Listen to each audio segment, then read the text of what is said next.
Friends, இன்னைக்கு நம்ம சாமிக்கு முகம் பார்க்கலாம் வாங்க. முகம் அதில் 2 கலரு.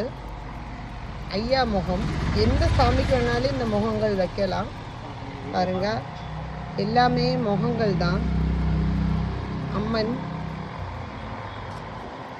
பச்சை கலர் அம்மன்.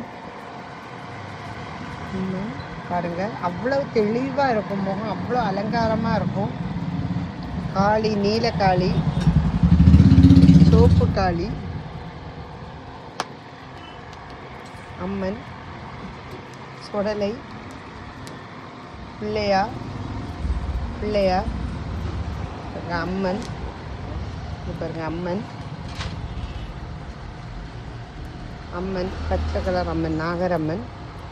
அவ்வளவு தெளிவாக இருக்குது பாருங்க, இவ்வளவு சிலைகள், முகங்கள். இந்த சேனல் உங்களுக்கு பிடிச்சிருக்குன்னா சப்ஸ்கிரைப் பண்ணுங்கள், லைக் பண்ணுங்கள், பெல்லை தட்டி விட்டுருங்க. தேங்க்யூ, பாய்.